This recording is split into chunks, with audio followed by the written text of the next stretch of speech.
ম্যানিফেস্টোর মধ্যে সেই বিষয়টাও বলা হয়েছে। বন্ধুগণ, আমরা দেখছি কংগ্রেস এবং সিপিএম এর শাসন, 35 বছর আমরা সিপিএম এর শাসন আমরা দেখেছি।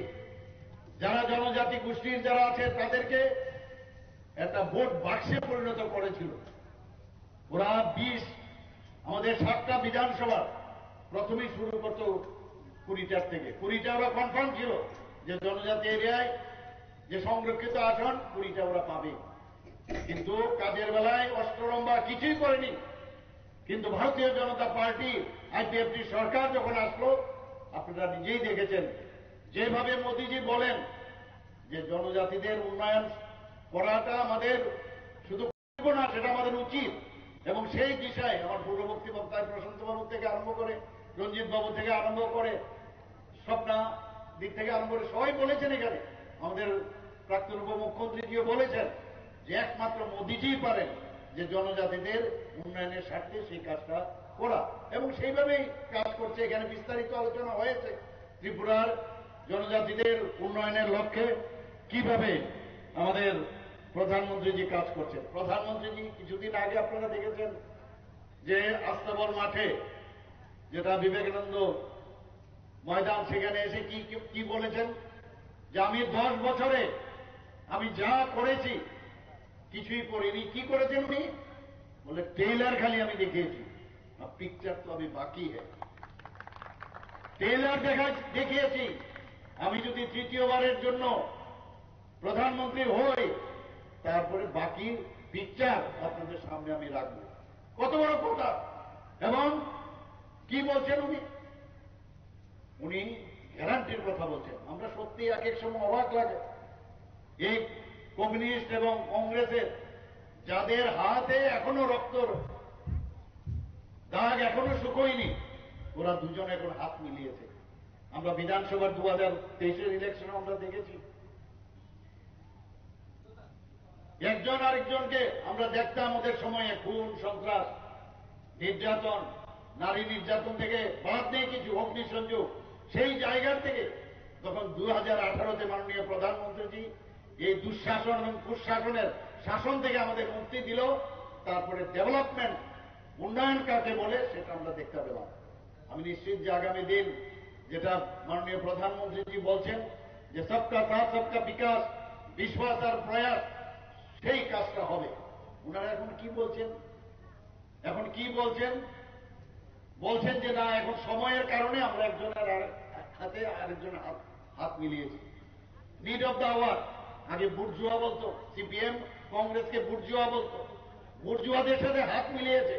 আমার দুঃখ হয় এই কমিউনিস্টদের যিনি প্রধান, আমার ওনার প্রতি একটা আলাদা সম্মান ছিল, কিন্তু এখন কোথায় গেল? এই যে এদের ইন্ডিয়া জোট, ইন্ডিয়ার এ তো আর নেই, এখন ইন্ডি জোট হয়ে গেছে। এই ইন্ডি জোটের এখন বলছে যে না, আমরা এখন চিহ্ন কোথায় আমরা ভোট দিব এটা ইম্পর্টেন্ট না। এখন যেহেতু আগামী দিনে গণতন্ত্র থাকবে না, সংবিধান থাকবে না, এর জন্য আমরা একসাথে হয়েছি। বন্ধুগণ, সংবিধানের কথাই যদি আমরা বলি, আমাদের যিনি সংবিধানের প্রধান ছিলেন ডক্টর বি.আর. আম্বেদকর, উনি কোথাও বলেননি যে একই দেশে 2 বিধান, 2 প্রধান আর 2 নিশান থাকবে। তাহলে মাননীয় প্রধানমন্ত্রীজি 370 ধারা যখন বিলোপ করলো, তো উনি তো সংবিধান বাঁচিয়েছেন, কোথায় সংবিধান নষ্ট হবে? এক জায়গায় বলা হয়েছে যদি ডক্টর বি.আর. আম্বেদকর এখন নিজেও ফিরে আসেন আর উনি যদি চান সংবিধান পরিবর্তন করবে, সেটাও সম্ভব না। সংবিধান কোন সময় পরিবর্তন করা যায় না। আমরা দেখেছি গণতন্ত্র ইমার্জেন্সির সময় আমরা কি দেখতাম, আমাদের শুধু না, যারা বিরোধী দল করেছে তারা না, তাদের নিজেদের বহু লোককে জেলের মধ্যে পুড়ে রেখেছিল। তখন কোথায় গেল গণতন্ত্র?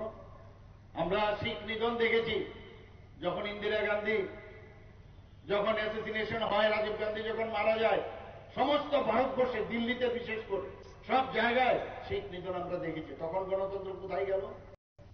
ওনাদের সময় আমরা দেখতাম যখনই নির্বাচনের আগে নির্বাচনোত্তর সন্ত্রাস, নির্বাচনের সময় সন্ত্রাস, নির্বাচনের পরে সন্ত্রাস। কোথায় গেল গণতন্ত্র? গণতন্ত্রের বুকের বাতাস বলে বলছে জল নাই জল নাই।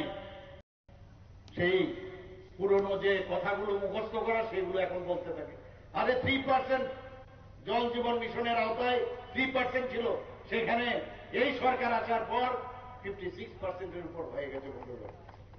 শুধু তাই নয়, আমাদের মাননীয় প্রধানমন্ত্রীজি বলছেন যে এতদিন এইবার আমাদের যে ইস্তেহার এবার বানিয়েছে ভারতীয় জনতা পার্টি, কি বলছেন যে এতদিন ধরে আমরা ফ্রি গ্যাস কানেকশন দিয়েছি, গ্যাসের সিলিন্ডার দিয়েছি, এবং এই ইস্তেহারে বলা হয়েছে কি এবার পাইপের মাধ্যমে গ্যাস দেওয়া হবে। এই ইস্তেহারে বলা হয়েছে যে ট্রান্সজেন্ডার যারা আছে, তাদেরকেও প্রধানমন্ত্রীর জন আরোগ্য যোজনায় আনা হবে।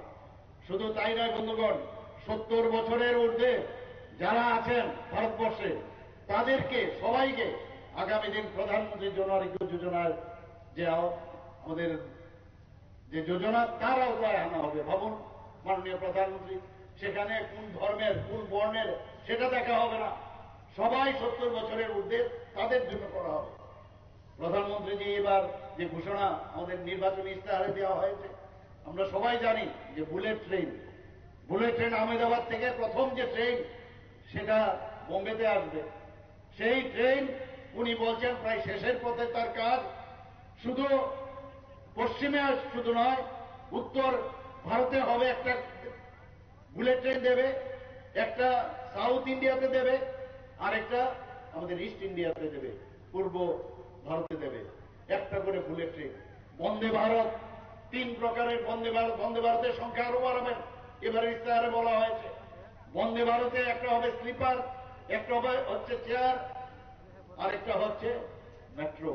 3 রকমের বন্দে ট্রেন প্রধানমন্ত্রী এইবারে ইস্তেহারে বলেছেন। বন্ধুগণ, আমরা দেখছি নতুন নতুন চিন্তা ভাবনা বলছেন যে আগামী দিন ভারতকে শক্তিশালী আমাদের করতে হবে। ভারত যদি শক্তিশালী, এইবারের যে নির্বাচন, সেই নির্বাচন শুধু আমাদের একটা অ্যাসেম্বলি কনস্টিটিউয়েন্সির নির্বাচন না, একটা মিউনিসিপ্যালিটির নির্বাচন না, এটা ভারতের নির্বাচন। ভারতকে যদি শক্তিশালী করি তাহলে রামচন্দ্র ঘাটও উন্নয়ন হবে। যদি অন্যান্য যে আগরতলা, যে আমাদের আগরতলা 6 আগরতলা হবে, 8 বর্দোয়ালিও হবে, সব জায়গায় এখানে মান্দায়ের স্বপ্নাদি আছেন, সেখানেও উন্নয়ন হবে। তো দেশকে আগে শক্তিশালী করতে হবে, সেই বিষয়ে মাননীয় প্রধানমন্ত্রী কাজ করছেন। দেশ আগে, তারপর পার্টি, তারপর আমরা নিজেরা। এইরকম একটা আমাদের যে ফিলোসফি, সেটাকে নিয়ে আমাদের মাননীয় প্রধানমন্ত্রীজি বারবার কাজ করছেন। আমরা দেখেছি আগে আমাদের সোলজারদের গলা কেটে ভারতবর্ষে পাকিস্তানের যারা টেররিস্টরা ছিল তারা ফেলে রাখত। আমাদের পার্লামেন্টে ওরা সেখানে টেররিস্টরা সেখানেও আঘাত হানিয়েছিল, আমরা সবাই জানি। আমরা বোম্বে তো টেররিস্টদের ঘটনা আপনারা সবাই জানেন, এবং সারা ভারতবর্ষে তথা সমস্ত নর্থ ইস্টে আমরা সবসময় টেররিস্টদের কাহিনী আমাদের সবার মনে আছে। কিন্তু আজকে কি হয়েছে, প্রধানমন্ত্রীজি এবং আমাদের মাননীয় হোম